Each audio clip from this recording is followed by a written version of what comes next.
ആഭ്യന്തര വകുപ്പിന്റെ സർക്കുലറിൽ വെട്ടില UDF സർക്കാരും മന്ത്രി രമേശ് ചെന്നിത്തലയും. കാപ്പ കേസ് പ്രതി ആർ സുഗതന്റെ കൗൺസിൽ സ്ഥാനം സംരക്ഷിക്കാൻ സർക്കാർ വഴിവിട്ട നീക്കങ്ങൾ നടത്തിയെന്ന് വിമർശനം. ആഭ്യന്തര വകുപ്പിന്റെ സർക്കുലർ BJP കോൺഗ്രസ് ബന്ധത്തിന്റെ ഏറ്റവും പുതിയ തെളിവെന്ന് മുൻ മേയർ VK പ്രശാന്ത്. അതേസമയം വിഷയത്തിൽ പ്രതികരിക്കാതെ ആഭ്യന്തരമന്ത്രി. കാപ്പ കേസ് പ്രതിയായ BJP കൗൺസിലർ ആർ സുഗതനായി നാടകീയ രംഗങ്ങളാണ് തലസ്ഥാന നഗരസഭയിലുണ്ടായത്. സുഗതന്റെ അവധി അപേക്ഷ ഏകപക്ഷീയമായി BJP പാസാക്കിയെങ്കിലും ഇതിനുവേണ്ട വെള്ളവും വളവും നൽകിയത് സംസ്ഥാന സർക്കാരാണ്. സുഗതന്റെ അവധി അപേക്ഷയ്ക്ക് അനുകൂലമായി വഴി എളുപ്പമാക്കിയത് രമേശ് ചെന്നിത്തലയുടെ ആഭ്യന്തര വകുപ്പാണെന്ന് മുൻ മേയർ VK പ്രശാന്ത്. അല്ല, ഇന്നിപ്പോ ഇറങ്ങിയിരിക്കുന്ന 22/7 ആഭ്യന്തര വകുപ്പ് നൽകിയിരിക്കുന്ന കത്ത് ഈ ലീവ് അപേക്ഷ നൽകുന്നതിനുള്ള അനുവാദമാണ്. അപ്പോൾ ആഭ്യന്തര വകുപ്പ് അറിയാതെയാണ് ഇത് നടന്നിരിക്കുന്നത്.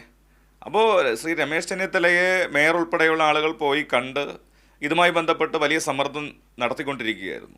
അപ്പോൾ ഇത് സൂചിപ്പിക്കുന്നത് ഞാൻ നേരത്തെ പറഞ്ഞതുപോലെ എല്ലാ സഹായവും ആഭ്യന്തര വകുപ്പ് ചെയ്തുകൊണ്ടിരിക്കുകയാണ്. അപ്പോൾ ശ്രീ രമേശ് ചെന്നിത്തല അടക്കമുള്ള ആളുകളുടെ മൗനാനുവാദം ഇതിൻ്റെ ഭാഗമായിട്ടുണ്ട്. അത് സത്യപ്രതിജ്ഞയ്ക്ക് സൗകര്യം ഒരുക്കി കൊടുക്കുന്ന കാര്യത്തിലായാലും കത്ത് കോർപ്പറേഷനിലേക്ക് നൽകുന്നതിൻ്റെ കാര്യത്തിലായാലും ഒക്കെ അന്യായമായിട്ടുള്ള ഇടപെടലാണ് കേരളത്തിലെ ആഭ്യന്തര വകുപ്പ് നടത്തിയിരിക്കുന്നതെന്ന് പക്ഷേ യാഥാർത്ഥ്യമല്ലേ. ജനാധിപത്യ മൂല്യങ്ങൾ ഉയർത്തിപ്പിടിക്കേണ്ട സർക്കാരും കോർപ്പറേഷനും ചേർന്ന് ജനാധിപത്യ മൂല്യങ്ങളെ കശാപ്പ് ചെയ്യുകയായിരുന്നുവെന്നും വിമർശനം. കാപ്പ കേസ് പ്രതിക്ക് 6 മാസം അവധി നൽകാൻ വഴിയൊരുക്കിയ ആഭ്യന്തര വകുപ്പിന്റെ സർക്കുലർ പുറത്തു വന്നതോടെ BJP കോൺഗ്രസ് അവിശുദ്ധ കൂട്ടുകെട്ട് വീണ്ടും പുറത്തായി.